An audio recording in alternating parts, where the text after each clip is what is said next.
So I'm very pleased to be able to share these slides with you this evening. This was a trip I did on Axel Heiberg Island in Nunavut in July.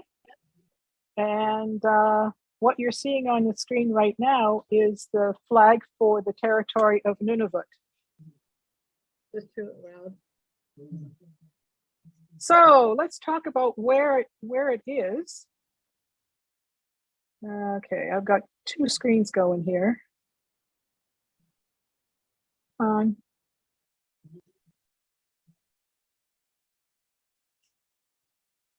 Technical issues. Let's go forward. All right. Well, I'm frozen on this one machine.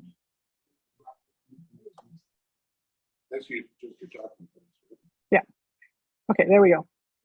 Okay, so I just want to talk about what's considered the high Arctic. What you're looking at right now is just a screenshot from Google Earth. And back again.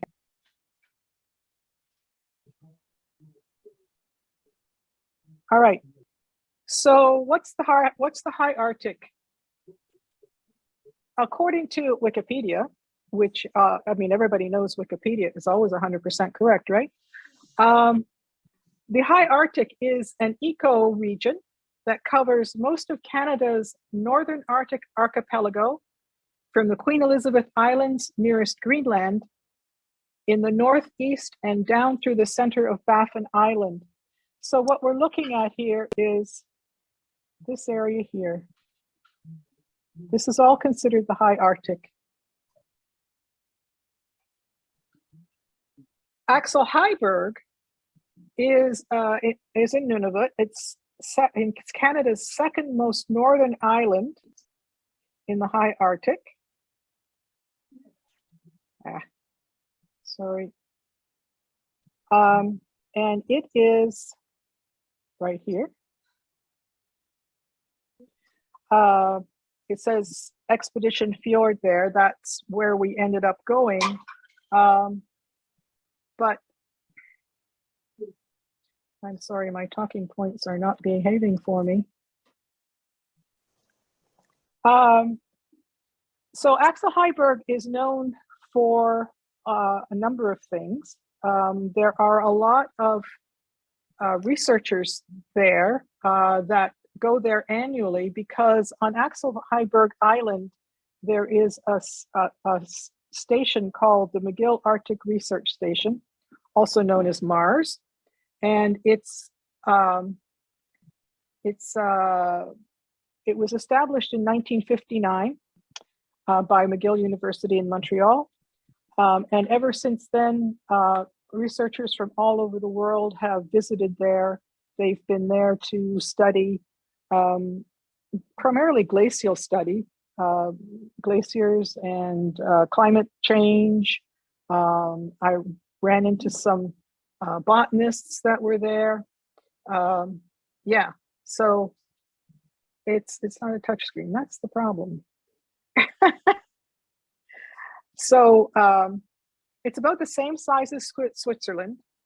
It was first seen by Europeans in 1899 to 1897, and it was discovered by a Norwegian expedition to explore and name uncharted areas of the Arctic. It was named after a Norwegian explorer called Axel Heiberg. He was the guy that sponsored the expedition. Also on Axel Heiberg is the Canadian Space Agency camp. It was abandoned about 10 years ago, but it played an important part in our trip, as you'll see.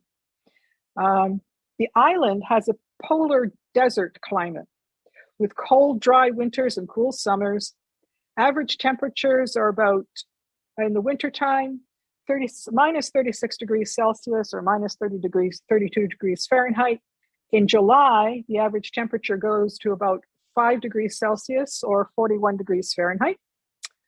And 35% of the island is permanently covered by ice, including the two main ice caps, yeah, there are two main ice caps there. The rest of the island is mostly covered by ground vegetation. The Princess Margaret Range, which is this range in here, right in there, kind of dominates the area. The rest of the vegetation is basically polar desert comprised of herb and shrub species. On the eastern side of the island, over in here, there have been a large find of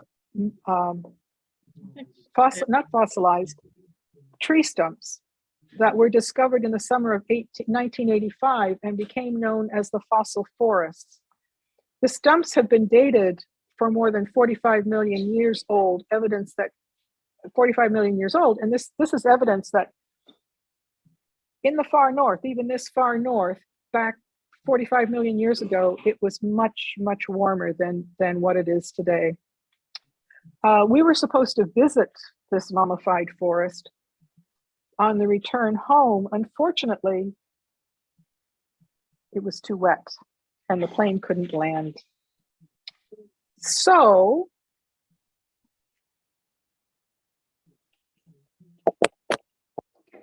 how did I get to Axel Heiberg Island?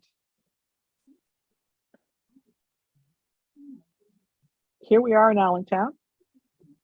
I drove to Ottawa, took a commercial flight, and it's a commercial turboprop to Iqaluit, which is on Baffin Island, and that is the capital of Nunavut.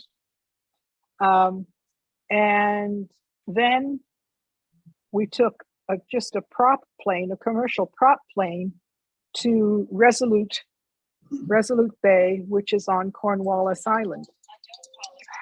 Sorry. Really far. Really far. I'm away. sorry.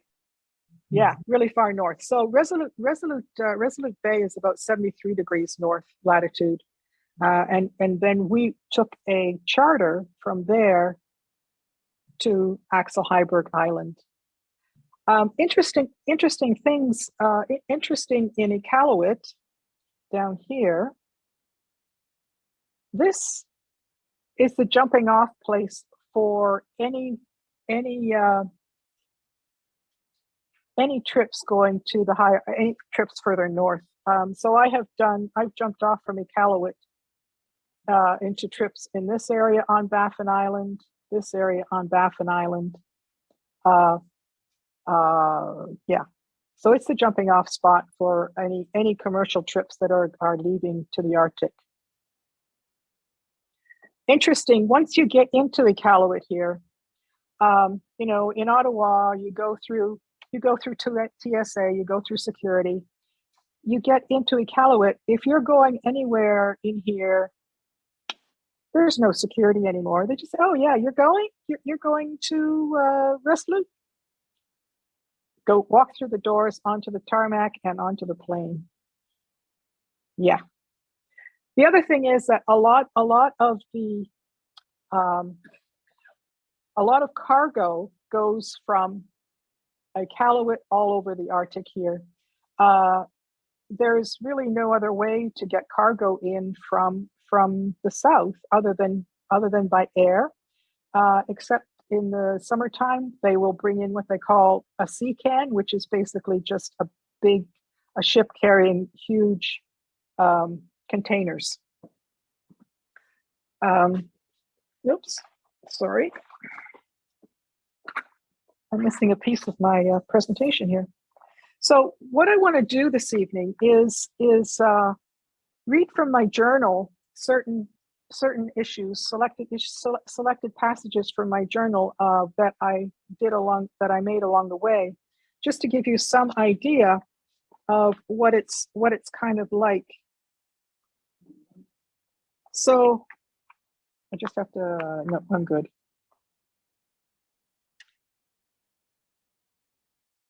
It's 10, this was written once I got into Resolute. It's 10 p.m. at night, and outside it looks like it's 10 a.m. No, I'm good, thank you. Looks like it's 10 a.m.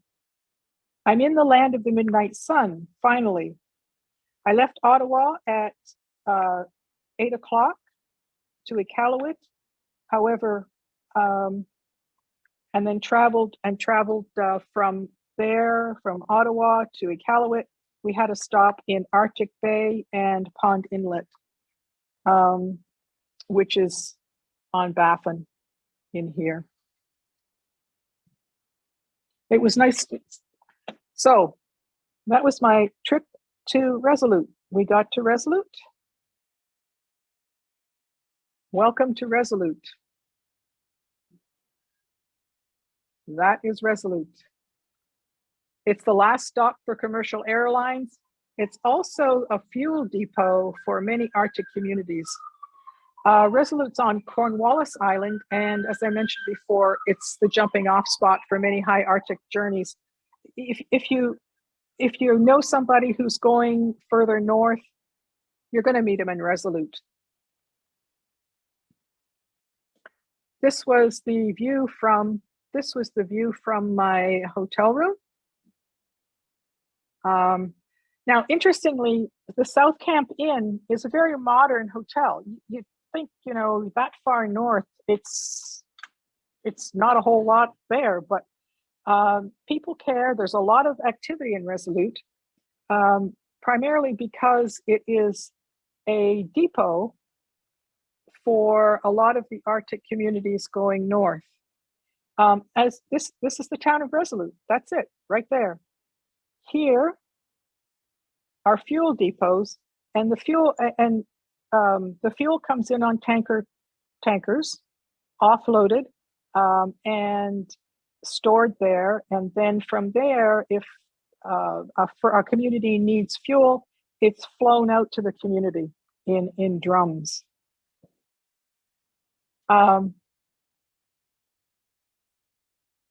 Okay, so this one, you probably can't see it there very well on the screen. Maybe the Zoom people can. Right in there, it says Resolute, and it is in English and Inuktitut. Inuktitut is the language that the local people use in the primarily in the Arctic. There are lots of dialects, but Inuktitut is the primary language. This is a polar bear skin. The person across the street from the hotel, a local, he was hunting and he shot a polar bear. The only people that are permitted to shoot or hunt in Nunavut are Inuit. You have to have a license, of course, but unless you're Inuit, you are not permitted to kill an animal. So he killed a polar bear about 40 miles from Resolute, which kind of upset our guide a little bit, but because she didn't like the fact that they were so close at hand. But he's stretched it out and he's drying it. This is my watch that I use. And the reason I wanted to bring that to your attention, the reason I have this watch is because it tells me the sunrise and the sunset. Can you tell what the sunrise and the sunset is?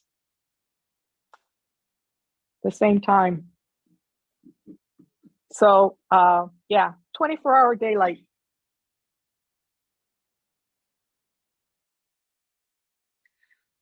So one day, first of all,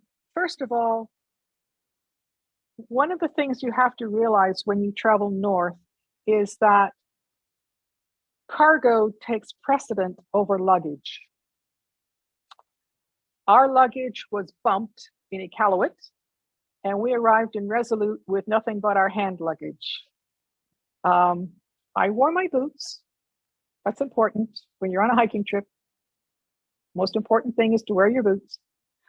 But on the first afternoon, or I guess the second afternoon, so I left the 1st of July and arrived in Iqaluit the 2nd of July, arrived in Iqaluit on the 3rd, and we were waiting for our bags in Resolute. They did not come with us. So we went off and did a little exploring. We walked to the edge of town and we observed archaeological remains of the Thule culture. And I don't know if you can see that, but I'll read what it says there for you. Thule culture. This is one of several archaeological sites of the Thule culture in the Resolute Bay area. Excavations here between 1949 and 1963 added to our knowledge of prehistoric Inuit life. Inuit of the Thule culture migrated eastward from Alaska across the Canadian Arctic over a thousand years ago. Skilled humans of large whales. They used the bones and bones of their giant quarry to support the roofs of their winter homes, whose remains can be seen here. Archaeologists believe that the Thule Inuit lived in these houses about 1400 AD. By 1650 AD, the climate cooled and large whales no longer came to this area. The Thule people then began to rely more upon seals, walrus, and caribou, like their Inuit descendants who live here today. These fragile remains are protected from any disturbance by the Northwest Territories archaeological sites regulations, removing artifacts, et cetera, et cetera. Now that's interesting because this part of Nunavut was the Northwest Territories at one point.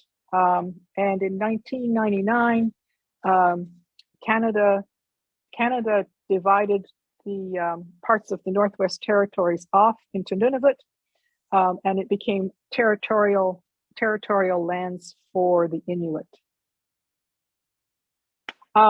This is kind of interesting. I wanted to bring it up because it shows that Canada's not perfect. This plaque here and this little man, it's right there, and it says that the Inuit landed here in 1953 and 1955. They came to these desolate shores to pursue the government promise of a more prosperous life. They endured and overcame great hardship and dedicated their lives to Canada's sovereignty in these lands and waters. Canada basically promised them the world and just dumped them in Resolute. Not very pretty. Okay, so we finally got our luggage. And here we go. We're starting to pack in earnest. And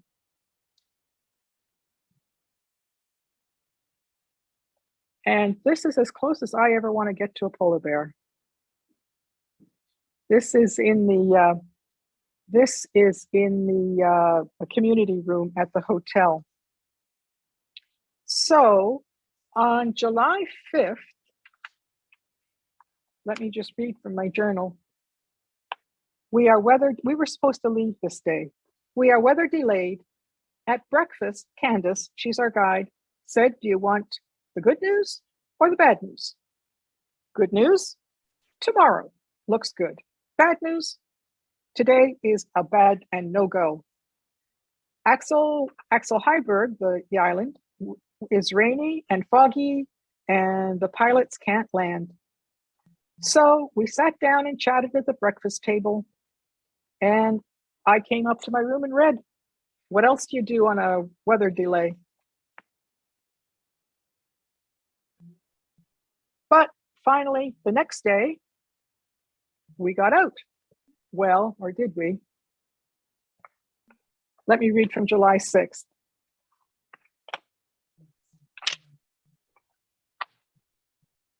Well, we waited until 2:30 when we got the go from the operations manager at Boric Airways. We packed everything up, loaded the truck, and drove to the hangar. We took our pictures in front of the plane, loaded up our gear, and took off. It was cloudy in Resolute, and we were only flying at about 2,600 feet. The pilot got information from another pilot who was flying south that Strand Fjord, which was where we were going, was fogged in and getting worse. There was a 50-50 chance that we could land, and probably more on the end that we wouldn't be able to land. So we got to the end of Cornwallis Island and turned around and came back.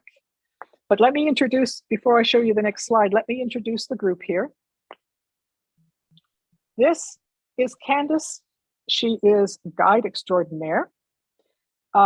She has spent over 20 years of her summers in the Arctic, Arctic regions, not necessarily the high Arctic, but she's done many trips north of the 60th parallel.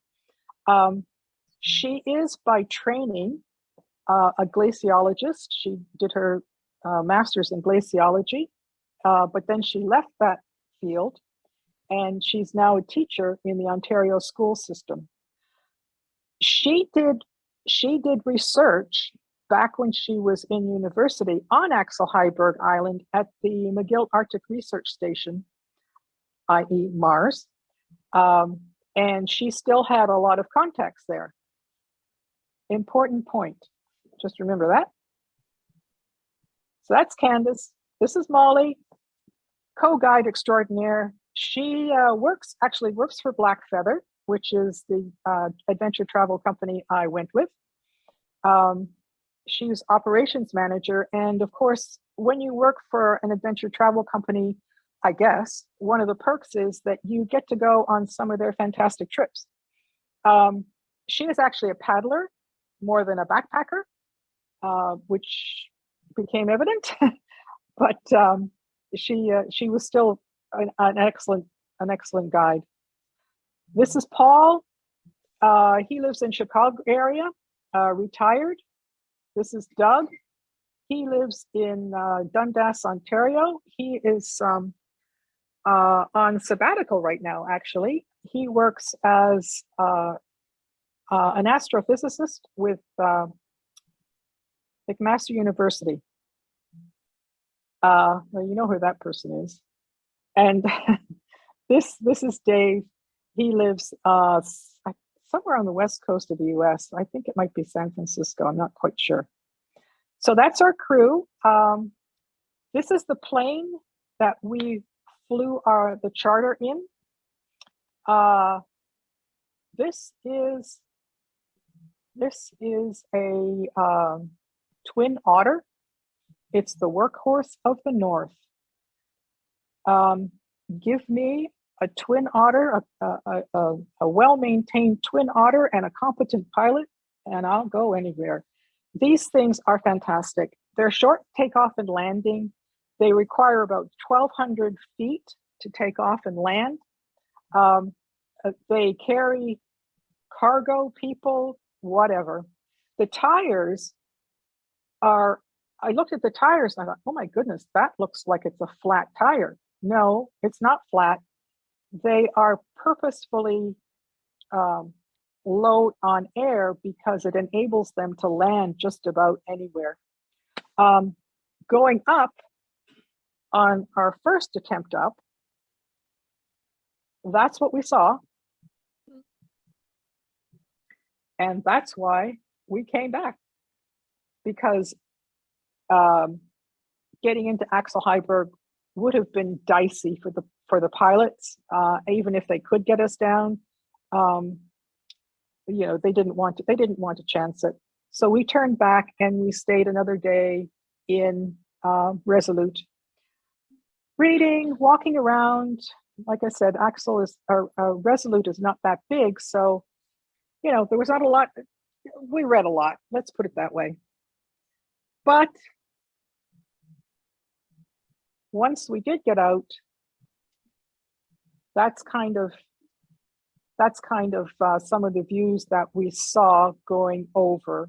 What you're looking at there is Devon Island, which is another island in the high Arctic.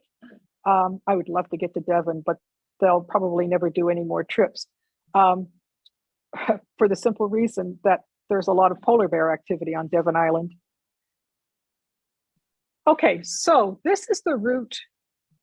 This is the route that we took. Now, I recorded this coming back, but going up, this is Resolute, Devon, Axel Heiberg. That's where we went. Coming back, we had to go to expedition. We had to go to Ellesmere to refuel, but we'll get to that in a minute. So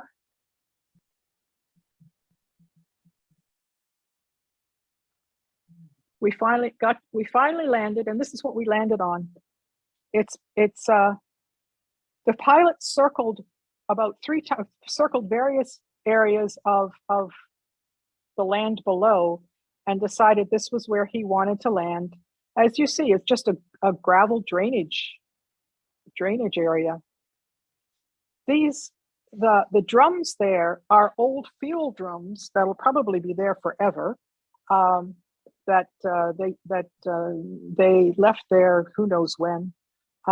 In fact, when we traveled up, we were traveling with about half a dozen diesel fuel drums in the plane with us. So, yeah. See if this works. Fingers crossed, guys. Oh, it's gonna work, I think.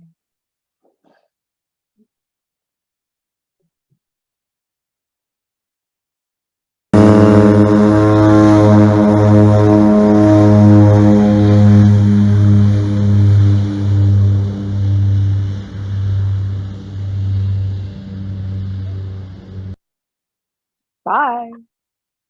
I think Paul was standing there thinking, oh my God, what did I get myself into?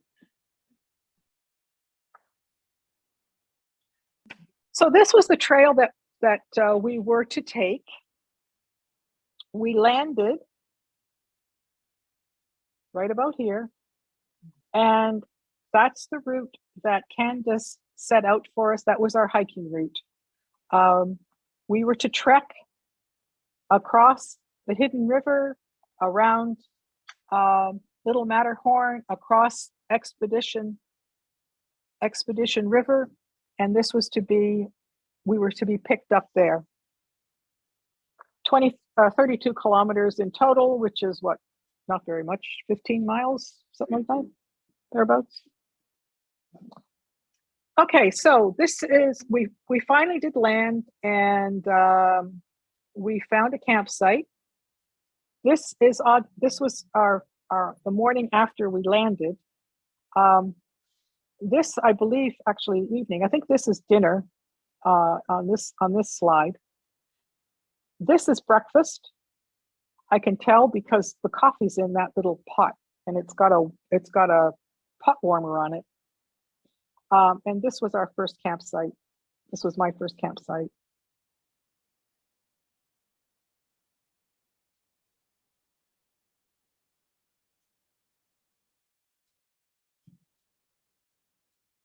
Did you carry a bear canister? No. We didn't. The question was, did we carry a bear canister? No, we didn't. We were too far inland to worry about bears, although we did carry bear spray. We also carried bear bangers, which I haven't seen them here in the U.S. They're just giant firecrackers, really. It's a projectile. It's a projectile, but it sounds like a giant firecracker. And Candace did carry a rifle, but she had it all wrapped up, and there was really no, I don't know why she brought it along. I guess because she had to. Yeah, she did carry a rifle. but no, we didn't. We just, left food in our tents or, yeah, generally in our tents or in our backpacks. Yeah, we didn't carry any bear canisters at all. So we're on day 4 now, and today we hiked to Strand Glacier. It was foggy and drizzly, and my opinion, all around miserable hiking weather. But foggy and drizzly it was, and off we went. And it started to rain, of course. It was probably about 35 or 40 degrees Fahrenheit. But of course, the fog and rain made it even more miserable. But you don't get to these places. So it was a day to hike. We hiked. This guy, I think is or was an Arctic fox. He was a very small skeleton. And this, I think we decided it was gypsum. There is gypsum on the island, and I think we decided, although none of us were geologists, we decided it was gypsum. And finally, the clouds finally did clear, and that was our view for lunch. Oops, sorry.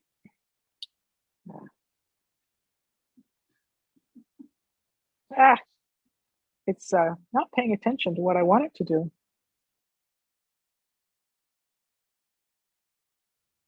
One back. Yeah, that's Strand Glacier in the background. This is Strand Glacier, one of the glaciers that's been very well studied on Axel Heiberg. The drainage channel, see how the drainage channel is all braided. These are gravel bars that if you want to get across the glacier, you have to, or across the river, the water there, you sort of have to hop between gravel bars.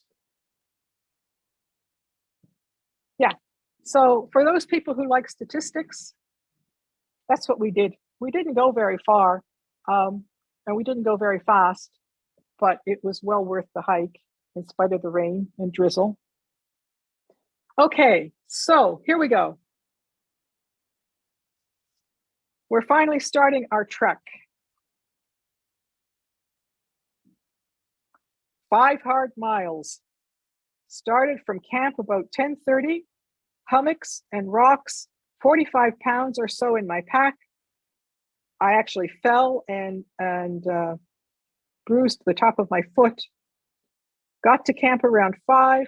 Water is mud. Candace had to filter it, and it took a long time. Supper was chicken soup and cheese tortillas. Fine. Weather is cold and foggy. Our packs were, to start off, were very heavy. And it took 2 people to load them up. The guys, I trained for 40 pounds. The guys carried more than what I did. So I didn't dare complain. Here's Candace. She's playing caribou. Those are caribou sheds that were found, that we just found as we walked along. Oh, no trails. What trail? There's no trail. The question was there a trail? No, there's no trail. Candace knows the area, and I would follow Candace anywhere. She has an amazing sense of navigation. Well, as I said, she knows the area. Iceberg in a fog. This was about the only iceberg that we saw on this trip. But it was quite spectacular, this guy.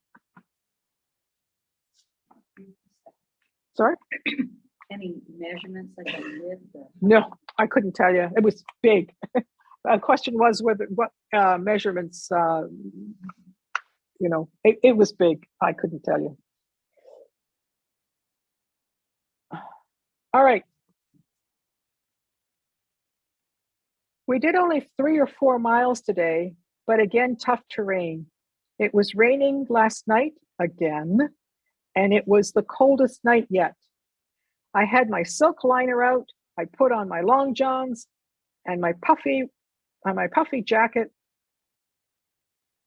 in addition to my quilt. And I had a 10-degree quilt with me. We did not start hiking until about 11, but by that time, the wind had come up and dried out the tent, mostly anyway, and I was able to roll everything together. I struggled with the 45 pounds on my back, but at least we were on the hummocks, which are little, it's like walking on little hills of peat moss. We were up and down trying to avoid the muskeg. We were walking across hills. It was tough. So this was the picture on the left is just part of the scenery along the way. The picture on the right, Doug had a solar panel, which was great when there was sun. And in order, Candace wanted to charge some of her equipment. So she put the solar panel on her pack and Doug didn't have to carry it. She was using it.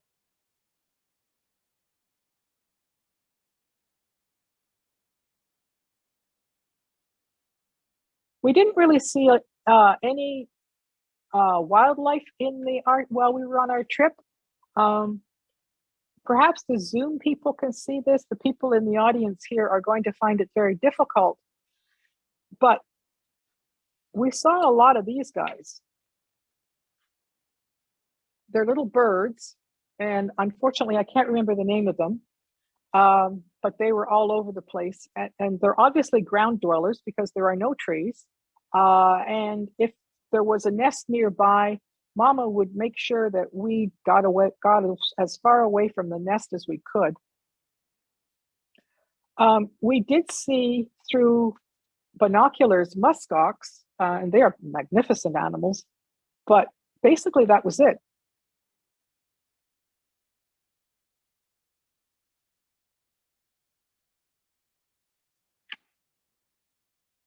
Okay. So we pulled into a camp and we stayed for 2 nights, and this was the camp that we stayed in. This was the view from the camp, and I opted, rather than to go for a hike that day, to stay in camp all day. Two of our participants, Candace and Dave, were very energetic, and off they went. They wanted to get to the edge of the bottom of that glacier. They didn't quite make it, but they did a 20-kilometer hike that day. So, and the reason they left at about 11:30 in the morning, and they got back about 7:30 in the evening. But I opted to stay in camp that day. A couple of us just wandered around camp and did short hikes.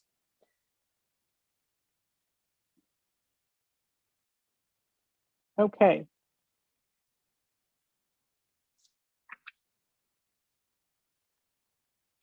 All right.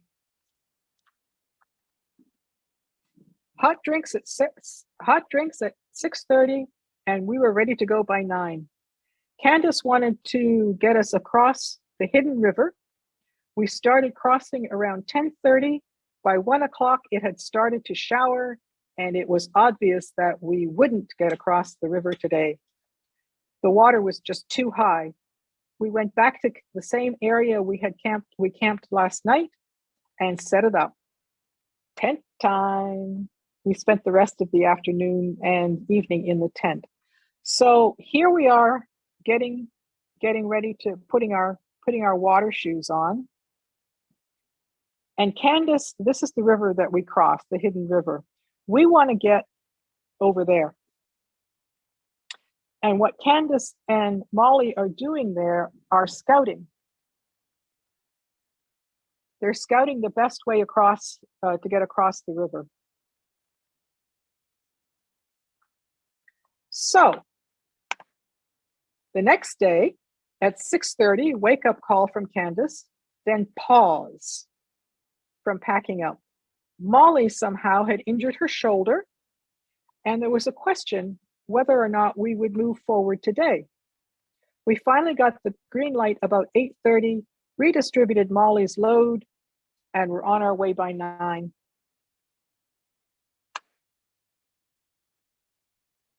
It was a braided mass of dirty water. Candace and Molly scouted while we waited. It was a difficult crossing, but they guided us well, and we all made it across.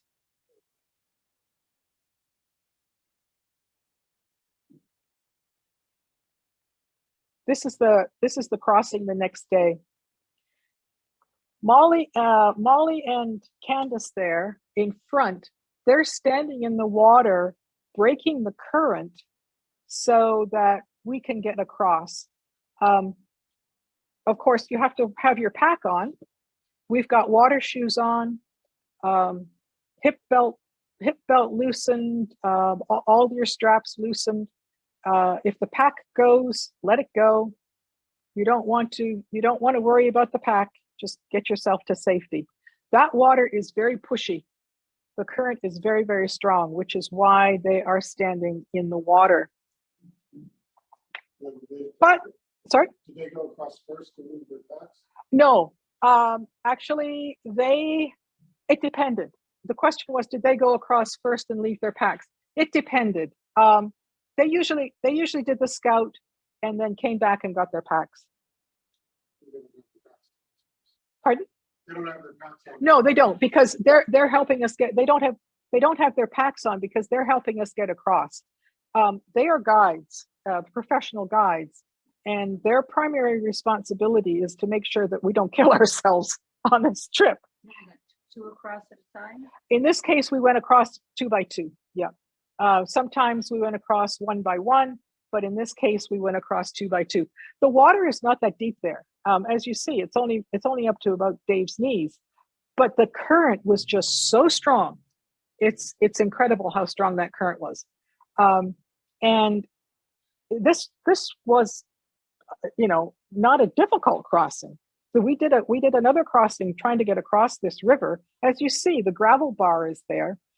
We did other crossings in that same area where it was deeper and even pushier. But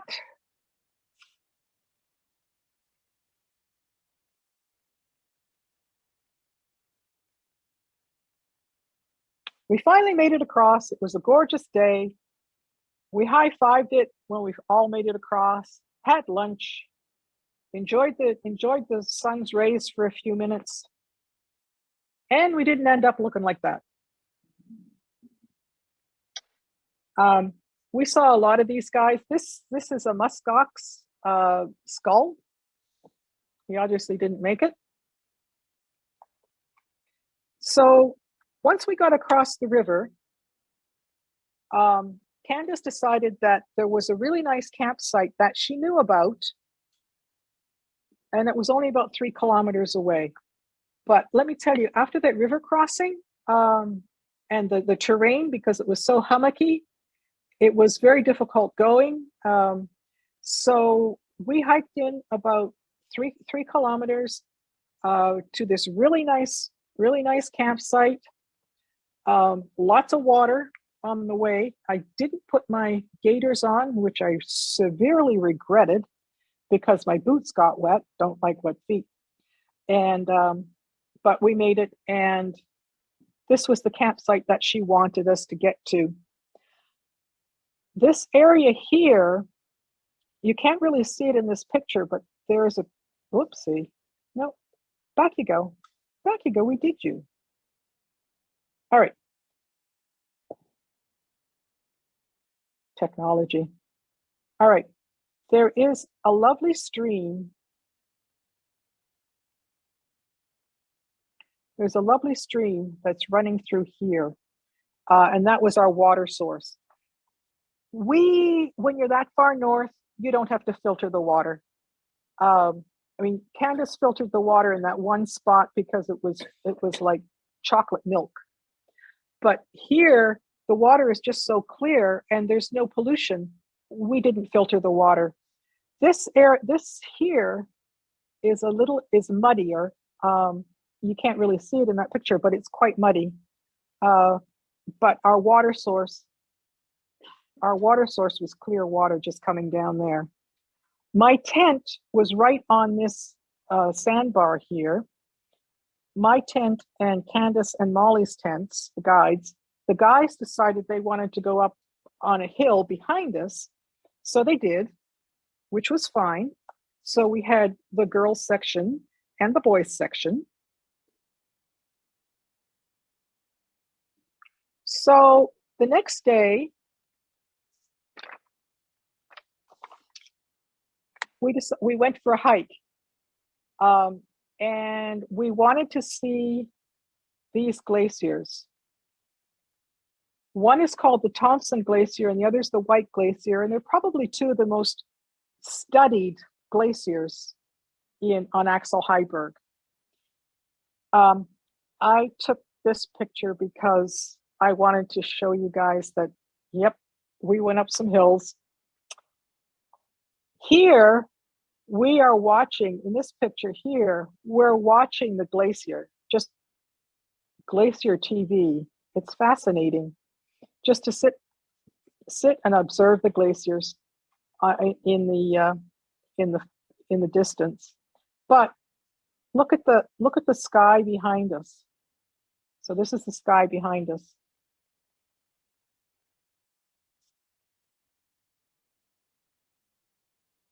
No one noticed the weather coming in until we started back.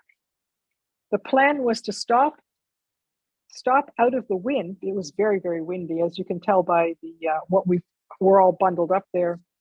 Out of the wind and have lunch.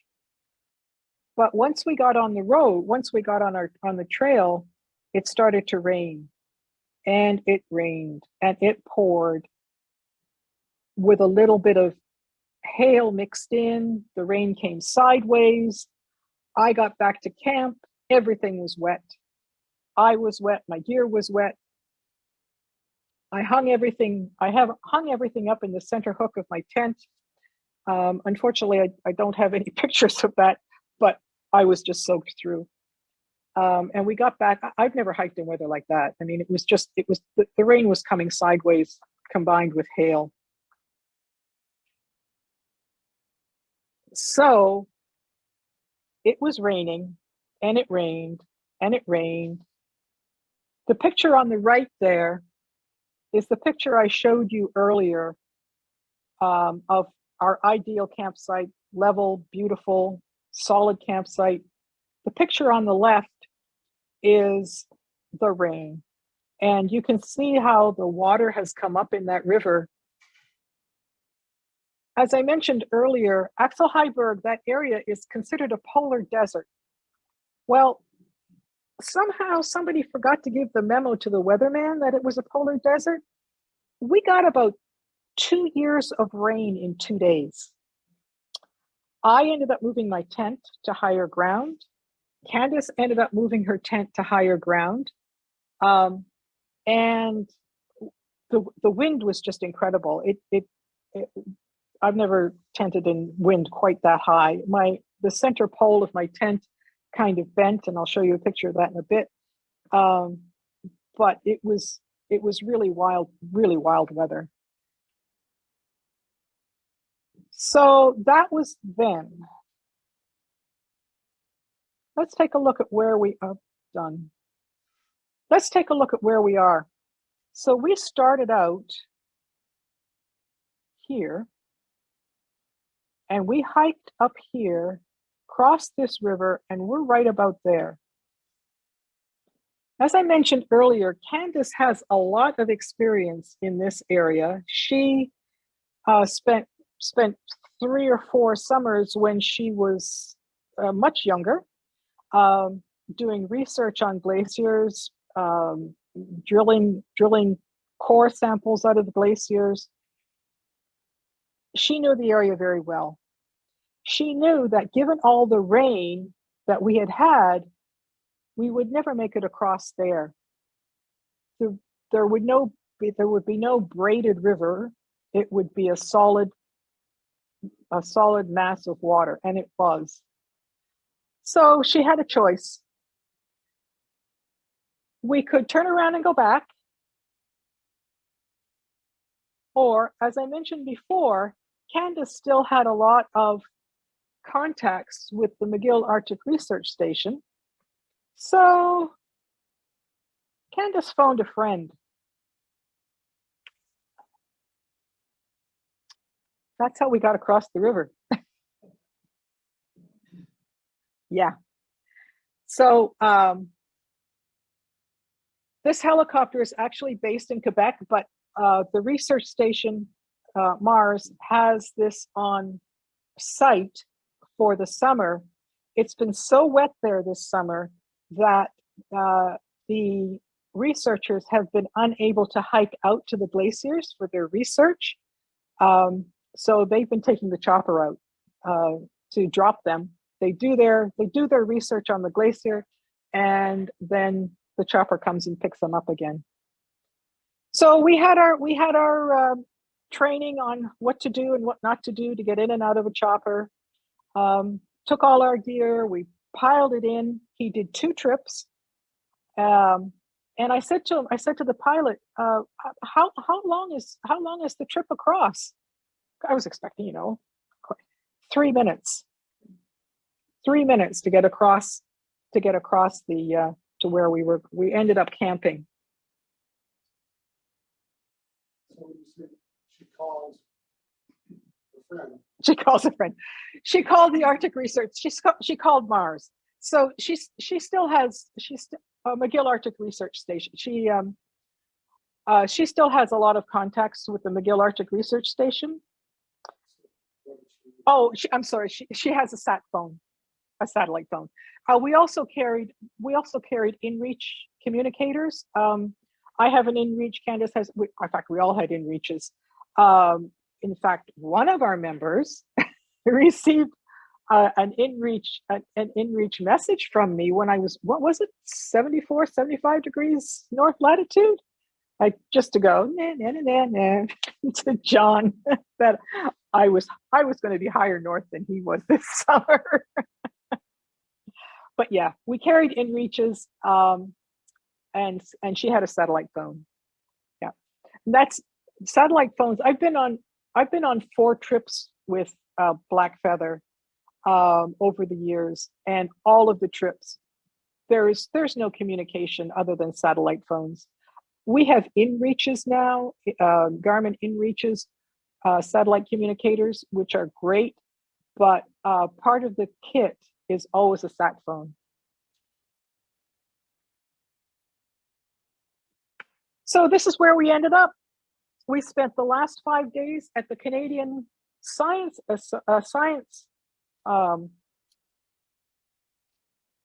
not association. Their camp, which is abandoned now, Canadian Science Agency camp. It's now abandoned, but people abandon things in the Arctic and they're just left there. So as you see in the background, there's a little Quonset hut. Researchers had stuff piled in there. We took advantage of that and just took all of the food out of our packs and piled it in there. And we basically base camped there for the last 5 days of our trip. And we did day hikes from the base camp. So this is my poor tent. Moral of the story, do not take a lightweight backpack tent to the high Arctic. The winds will destroy it. So as you see there on the left, the center pole is listing to the right, and I needed to fix it.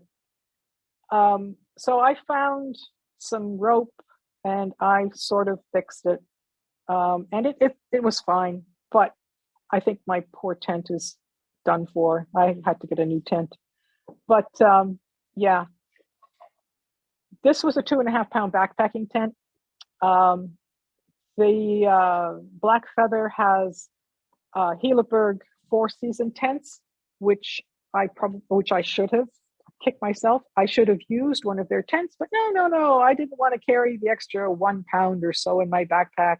I could get away with 2.5 pound tent. Take my advice, just don't do it. So on one day,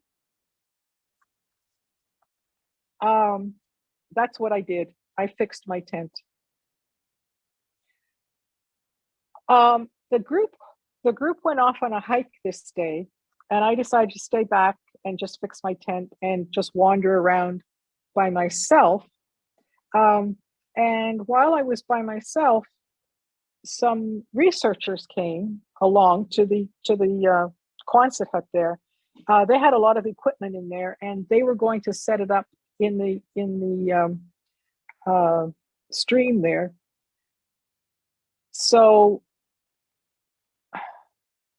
I chatted with them for a while, fixed my tent, and decided that I would go for a hike on my own after I fixed my tent. And I went up to the landing strip. This is the landing strip that the Canadian Science Agency used, which is abandoned now, but which picked us up. They used to pick us up. But I stood there on the landing strip for the next 40 seconds.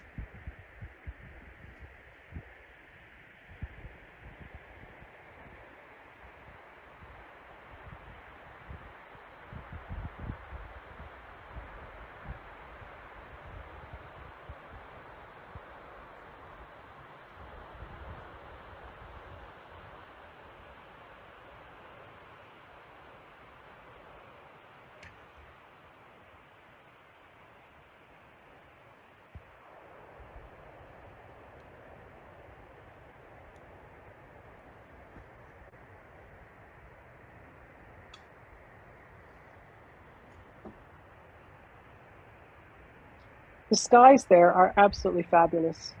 I just get lost in the skies. But that gives you some idea of what we were looking at. This is one of the glaciers that was well studied. In fact, while we were there, the helicopter came and landed and took off again, presumably depositing a couple researchers on the glacier for studying.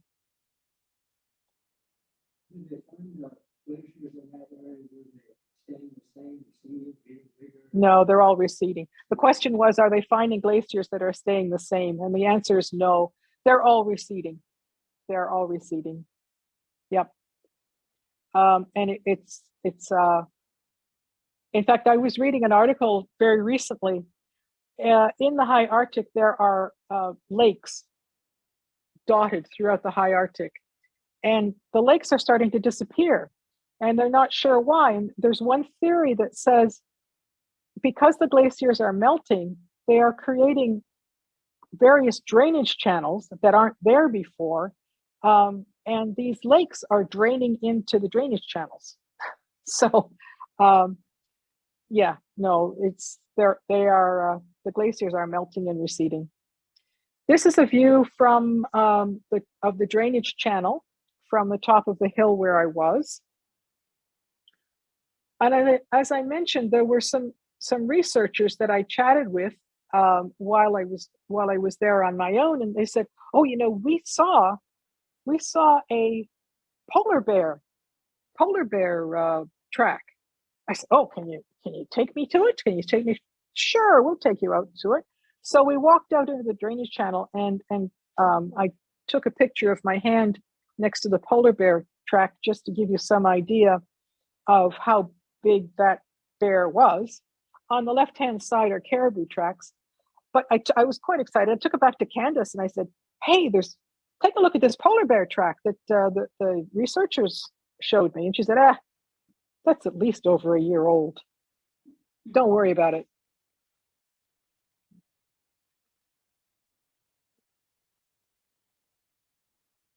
The name of this mountain is called Color Mountain, and you can see why. The strata in there is just very, very colorful. The clouds are making the green of the hill different colors. But yeah, that's called Color Mountain. Okay, so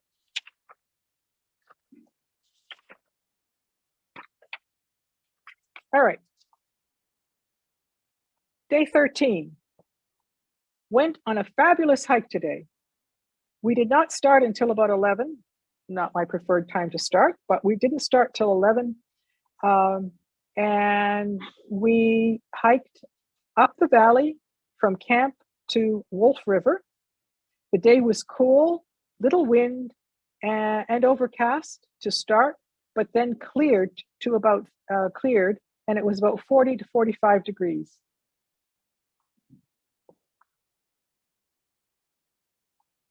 We stopped for lunch on one side of Wolf River and crossed over, and then we climbed the hill, and below is what we saw. This is Expedition Fjord. We were supposed to cross somewhere up in there if we had not had the heli hop. As you see, it's a rather full river, and this was 3 days later. This in here are gypsum hot springs. These are hot springs that are hot 12 months of the year. I was a long ways. It was quite a ways down, maybe a couple of miles down. So we didn't go down there. But the reason you can see them is that the river is so high. You normally can't see them. But because the river was so high, they were bubbling. Too hot to go in. Oh, much too hot to go in. Scalding. Just to prove I was there,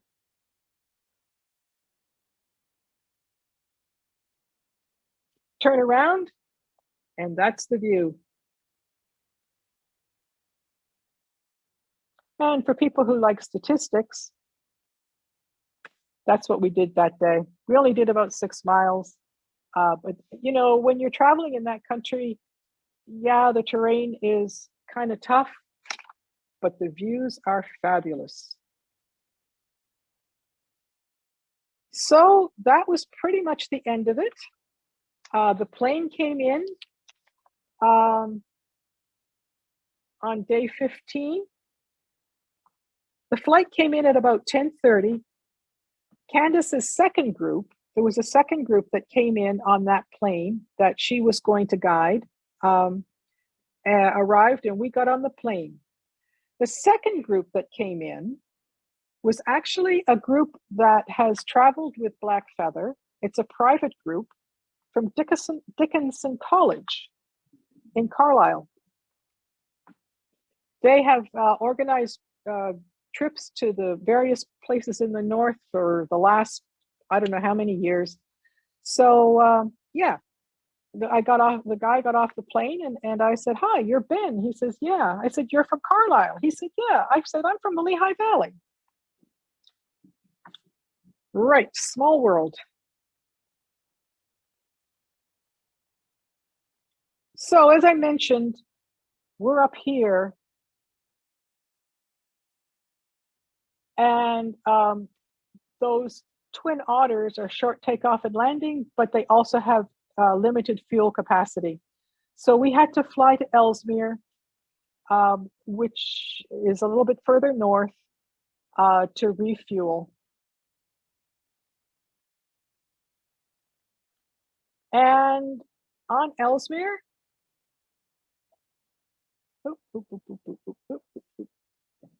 yeah, that was one of the, that's a glacier.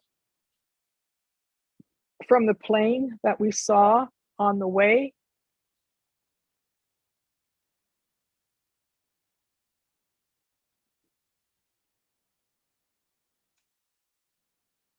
Just some of the views that we saw along the way. As I mentioned earlier, there was a mummified forest, which we would have loved to have dropped down to get out of the plane to look at. The pilot circled and said there was no way he was going to land there. It was too wet. So we continued on. The Arctic Ocean, it's still iced in parts. To Eureka. So this is the Eureka Aerodrome. It houses quarters for military personnel maintaining the island's, Ellesmere Island, communication equipment. Environment Canada has a weather station there, and there's a polar research station on there. The only community further north than Eureka in Canada is called Alert, and only military personnel are there, and that's part of Alert and Eureka are part of Canada's defense system. I think they're also connected to NORAD, which is the North Atlantic Defense System or North American Defense System. It's NORAD anyway. This is, I believe this is part of the Mueller ice cap. As you see, it's almost like a river flowing between the mountains. And an ice cap is simply a kind of a bunch of glaciers stuck together. Again, this is receding, and they are just starting to do studies on the more intensive studies on the Mueller ice cap. And of course, I can't leave without showing some of the flora that we saw. I wish somebody was here, could identify them correctly, so I'm not sure, but this one, the one on the left is purple saxifrage. The one in the center, I believe, is young Arctic poppy. And the one on the right is heather. Arctic poppy on the left, and I am not sure what the other two are, but it just amazes me that flora can actually thrive in this environment. Could be, yeah, actually, I think you're right. Linda pointed out the one on the right is an aster, and I think it is of the aster family. I'm not sure about the one in the center. Could be. Could be. So I can't get away without giving a shout out to the adventure travel company that I run with. Black Feather. They are based. They're a Canadian company based in Ontario. They do mostly adventure travel trips in the north, above the 60th parallel. A lot of paddling trips, more paddling trips than hiking trips. So if you're into paddling, yep, and you want to go north, check them out. Next year, they are not going to Axel Heiberg. In fact, the only high Arctic trip they are doing, as far as I know, is a base camp experience on Ellesmere. It is just too expensive. It's too expensive to travel in the north. Like this cost. Yeah, a lot of money. The trip for next year, I didn't pay this much, but the trip for next year to Ellesmere, it's a 14-day base camp trip, is about $20,000, exclusive of airfare to Resolute. Fuel costs, and the only way you can get around the Arctic is by air.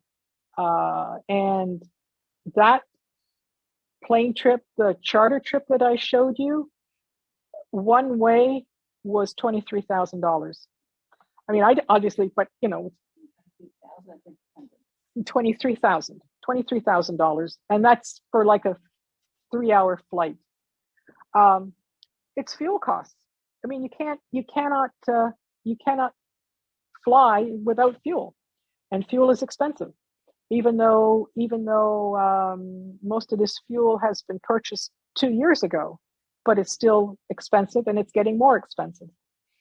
So the reason we could do this trip was because of the other group that came in from Carlisle University, or from Carlisle, at Dickinson College rather, from Dickinson College. The plane dropped them and picked us up. If they had not done that, this trip would not have happened. They combined the costs of the flight, and it made it somewhat economical. Although Molly, who is the director of operations for Black Feather, she kept shaking her head and saying, I sometimes think that we are a not-for-profit organization, and the only reason we're doing this is to get you guys out there. So it's just very expensive to do it. So, do we have any questions on the Zoom line or in the audience? There was just the 4 of you and 2 guides. Yes, there were just the 4 of us and 2 guides, so 6 in total. Right, and that made it hard because those packs are heavy, and it was a 14-day backpack. Now, I did East Greenland a couple of years ago, just before the pandemic, and there were 8 of us, and it was a 14-day backpack. We did a longer trek, and the packs were lighter. But because there were only 6 of us, the packs, the packs are heavier. That's all there is to it.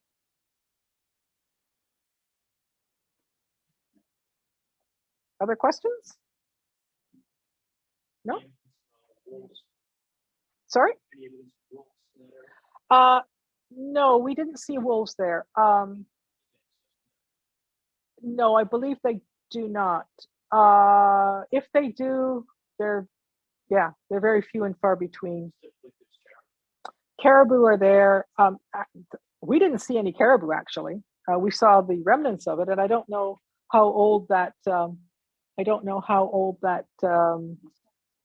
The muskox. Yes, we saw muskox. That was about all we saw, and we saw them at a distance.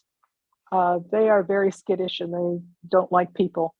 They have very poor eyesight, but very good smelling capabilities. So they could smell us coming 2 miles away, and they just turned tail and ran. What they would do is they would gather in a circle, and they'd gather in a circle and protect themselves from whatever danger there was. There must have been some predator that they would do that, or yeah. But we didn't see any evidence of wolves or anything else. There's one question. Oh, do you have a science-based background? How did you decide on this location? No, I don't have a science-based background at all. I'm a retired certified public accountant. But I'll tell you, once you get into the Arctic, it is very addictive. I'll tell you that right now. Once you go north of 60, the 60th parallel, it's just very, very addictive. And you just want to go back again and again and again. It's a very, very special area of the world. So, yep.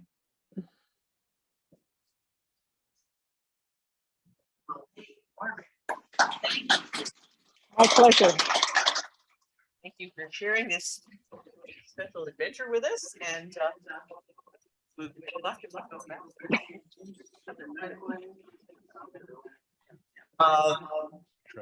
I can try that. Okay, I'm talking into this. Okay, hey, and we would like to remind everyone before we part that we will not be having a meeting in October.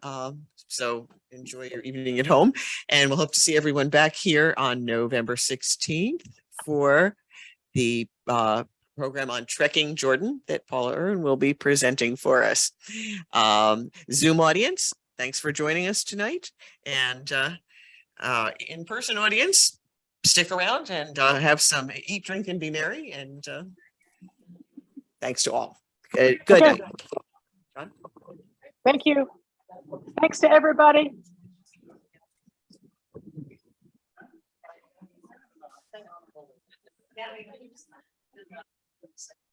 Well, no, I'm we babysit a grandchild, so.